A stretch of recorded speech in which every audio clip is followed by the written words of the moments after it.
happy 2025, happy new year. Welcome back to my little space on the internet. For those of you guys who don't know me, my name is Nicole.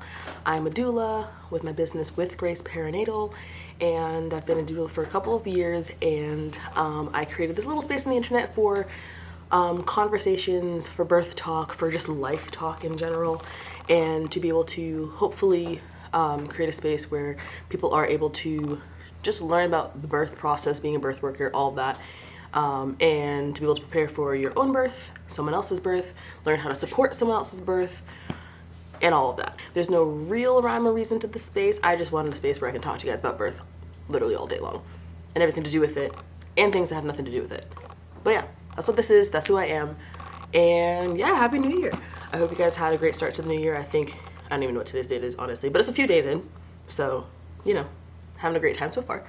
And I just honestly didn't really have a plan for today's video, but I just wanted to talk to you guys about my first birth as a doula.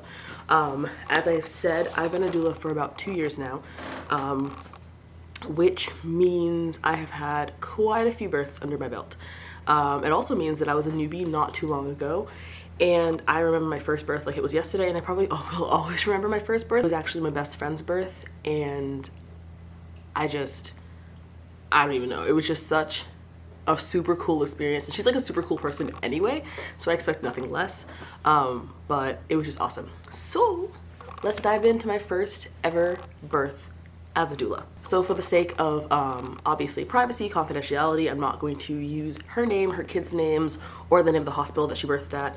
But I will just, just be general about the story. But anyways, so I finished my doula training in the spring of 2022, I believe it was. And I didn't tell anyone I was doing it actually, because I didn't know I was doing it, to be honest. If you go back a couple videos, you'll see that how I ended up in that space of being a doula. So I didn't really expect to be a doula at all. But I blinked and I was in the doula training, and the first class, first conversation, I was hooked. I was just like, wow, this is so beautiful and I want to be a part of this work. And so I did my doula training, and then I was out of doula training, and I finally let people know what I had been up to.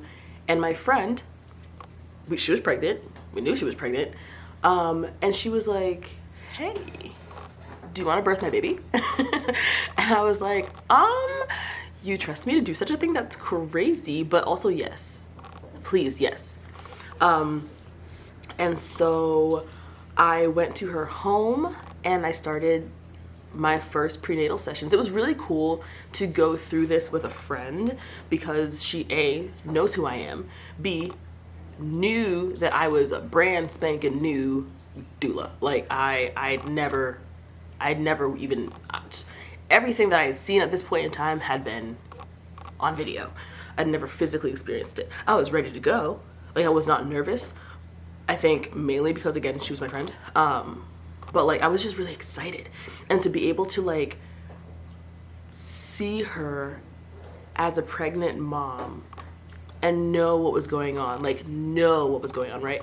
And to be able to have conversations on a deeper level than any conversation that I've had before, because it's not like she had to do that thing that most moms do where they have to kind of just they can't tell you all the details, because in reality, you don't want all the details, you don't want to know about how their bathroom habits are going, or you don't want, it's just, just the typical person doesn't want to know. But meanwhile, I'm just like, are you pooping twice a day, But I was, because I wanted to know what normal looked like and what normal didn't look like, So as time is moving on, this is also just very interesting. The whole story is actually very dramatic.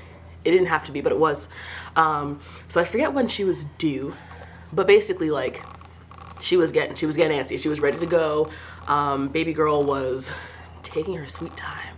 She was like, I'm gonna take some extra time to bake in there, And mom, of course, was like, get this baby out of me, And so all this is going on, and then apparently I had a hernia which hernias normally they're not a problem. But I had a hernia that decided that it was going to, I believe the term is get incarcerated, which is where like your intestines get stuck in the hernia and push through your abdominal wall and get stuck and it can't come back in. And that becomes an emergency situation because you can literally die. So that happened maybe a week before the due date. Was it a week? Maybe a week or 2 weeks before her due date. And I had to get emergency surgery. I was literally like bedridden. I needed help going to the bathroom, sitting on the toilet, like walking around. It was a whole dramatic thing. And I remember being on that, the emergency room, like hospital bed thing, because it was really dramatic. Like, maybe we'll tell the story another time if you guys are interested, but it was really dramatic. And my first thought was like, bro, I'm supposed to help deliver a baby in 2 weeks. And I remember telling the surgeon, I was like, hey, I'm a doula, and my girl's having a baby in 2 weeks. And he was like, yeah, probably not. And I was just like so stressed about that. But praise God, I ended up making it, made it to the birth.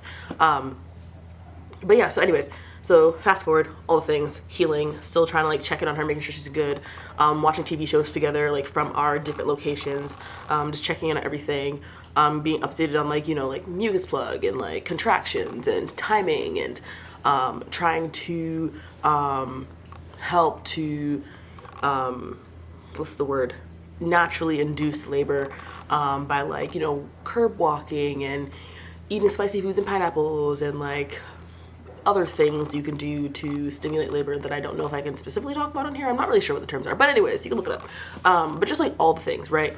I had given her my labor ball, so she was using that, and just all the things, and still being able to kind of work with her and work on that advice and also tend to her emotions at this time. And it was just really cool. And then labor happened. I think it was like sometime in the early morning when she's like, hey, I'm pretty sure I'm in labor. And so we talked about it. We were like, yep, you're in labor. But she's also like such a chill person. Like she literally went out and got like Taco Bell or something like that for breakfast that morning or something like that. And I was like, girl, what are you doing? But like just chilling. Like it was just so calm. And eventually, based on the timing and how she was feeling and the progression and how it was building to the intensity, we both decided, we're like, hey, it might be a good idea to head up to the hospital. Also, the hospital that she had picked to deliver at was about 45 minutes to an hour away, and it was approaching rush hour time. And we were like, hey, if we want to get into the city, we should probably go now so you don't have a baby on the side of the highway. So we both got our stuff ready and we're off. Like my bags have been packed for like 3 weeks. Just packed, ready to go, because that's a doula. Like you never know, like there's a due date, there's like the, you know, past the due date, there's the earlier than the due date. Like you just never know. And I don't ever want to be in a situation where I'm packing my bags to go in the moment. Like when I get that text, I grab my bag and I fly out the door. And so that's what I did. And we were flying. And so we met up at the hospital, had a little bit of issue going up to the floor, but that was only because she didn't officially check into her hospital floor yet, because she knows, she's very smart. And we had already talked about how, you know, if you prefer a very low intervention birth, then you probably shouldn't go to the hospital early. You know, there are certain circumstances where you can go early, especially if you're worried, especially if you're concerned. Like I never want anyone to feel like, you know, if they're worried, but they just, you know, like, no, like it's based on you, what she wanted, based on what she wanted and what her desires were. She did not want to go early. And so what she had done, because she's a smart girl, she went early but didn't check in. So of course when I get to the desk and I'm like, hey, I'm looking for this person, they're like, we don't have her because she didn't check in yet. So she comes down, she brings me up, and she actually like, I don't know, I'm just so proud of her. The way she was like riding through her contractions, the way she was like handling it. We're sitting in the like the waiting room area, and she's walking around, she's pacing, she's breathing, she's encouraging herself. Like just everything about it was just like, amazing. And I'm like, girl, why do you even need me? Because the way like you were handling it so beautifully. We eventually get into her room because she's like, this is building up in intensity. And I'm like, I can see it on your face, because in the beginning she was talking through it, she was laughing. And then there gets to be a point where like there's a shift where like you can no longer talk through your contractions and you're they're taking like all of your focus and all of your attention. And I could see that transition in her. So we were both like, might be time to get in there. I think we're good. She got in the room, got all dressed, got checked in, got all that stuff done. And she was just amazing. Like, by the time I joined, I let her check in and do her thing because she had her husband with her and her daughter and all of that. And so when I got in the room, she was just like standing, leaning over the bed, just elbows on the bed, just rocking back and forth with her hips, just kind of coasting through the contractions. I popped in the room and I was like, okay, just kind of assess what's happening, what's going on, introduced myself to the nurse, and just popped in and started doing my hip squeezes and just kind of helping her to cope with her contractions. They build in intensity. There's a moment with every birth that I've seen and that others have told me about where there's that transitional period. It's literally called the transition, where you are now like, I actually can't do this. I can't do this. Like, I can't do it. And she hit that point of like, you know what? Natural was a great thought, but I'm done. Like, I'm actually gonna tap out right now. Give me that epidural. Like, let's see. And I think, did her waters break by this point? Yeah, her waters had already broken, which was like, I know this is like so weird, but it was so cool. It was so cool. Like, again, this is my first like doula experience, and like we're doing hip squeezes, we're rocking, and she's like, I think my waters just broke, and like they did, and I was like, woo, we're having a baby, you know? It was just like, it was messy, it was great, it was awesome, it was everything. It was so cool. But yeah, so she was like, hey, you know, I think I want to have an epidural, and so the doctor, I believe, checked her, and the anesthesiologist like came in anyway, but the doctor checked her and was like, well, that's a head, so no epidural for you. Not funny. It wasn't funny in the moment. I mean, like, kind of, but also not really, because what she wanted was this, you know what I mean? And I knew this in the moment. Obviously, like, there's just that instinct that takes over that says, pain, not here for you. But she was at the point. She was already there. She was ready. So she got into her position and she pushed, and I don't even know how long it took. I took notes, but I want to say maybe like 2 or 3 pushes later, that baby came out. She did it, and she handled that with such grace, with such beauty. Everyone in that room was just in awe of her, myself included. And I like really had to hold myself together because like I could feel myself getting ready to sob, but I was like, you can't do that, you know? But like, to really get a front row seat to that, like, she literally, like, her foot was on my chest as I'm like, you know, like pushing her leg so she can push against me, right?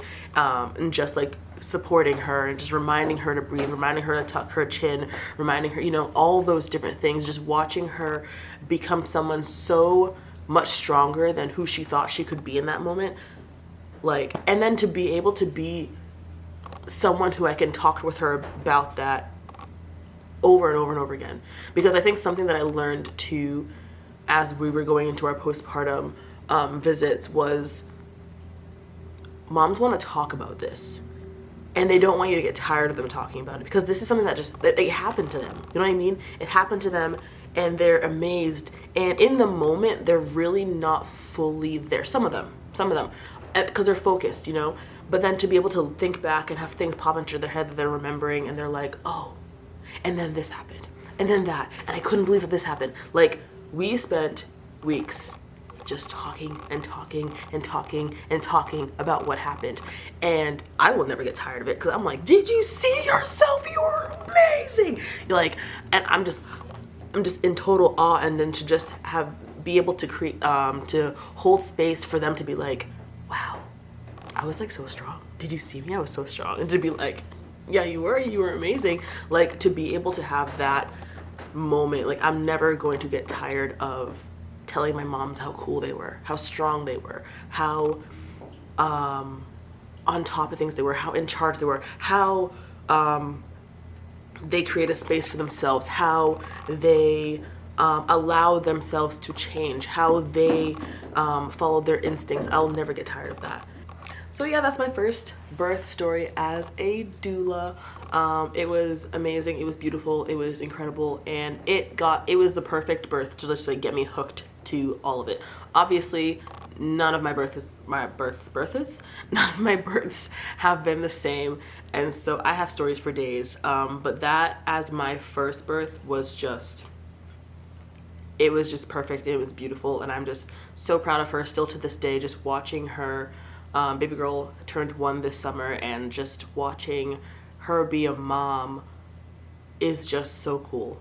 And just watching the way she has grown and is still growing is just so cool. And I love that as a doula I get a front row seat to all of these really cool moments in people's lives. And I know it's not all going to be cool. There's definitely going to be moments that are just hard and really tough. But either way, being able to be someone who can help make it easier, less traumatic, hold space for the stories and the feelings and the fears and the anxieties, being able to just be a part of those experiences.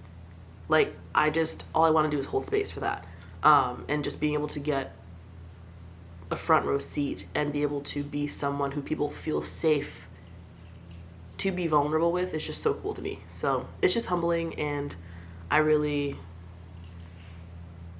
just feel blessed to be here. Like, that's really it. Like, I just feel blessed to be here. But that's all I've got for you guys today. I hope you enjoy the rest of your week, and I'll see y'all next week. Oh, and by the way, before I go, I just want to know, just to keep accountable to you guys, if you go back a video or two, or what, I don't remember, but if you go back a video, I think, you'll see, like, I did my 2025's ins and outs and all that, or goals and goodbyes is what it was. And I talked about getting on insurance so that I could start taking clients and have it be lower cost for them or free for them through their insurance, yet I still get paid. And I just want to let you guys know that I started it. I just spilled my tea all over myself. You can't see it, but got too excited. But I started it. I was on a call yesterday to start that process with my people. It is so difficult. It is so hard.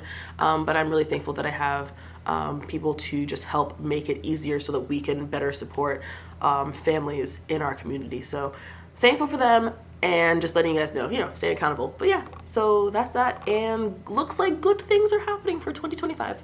I'm sure I'll be back with more stories and more things, but until next time, bye.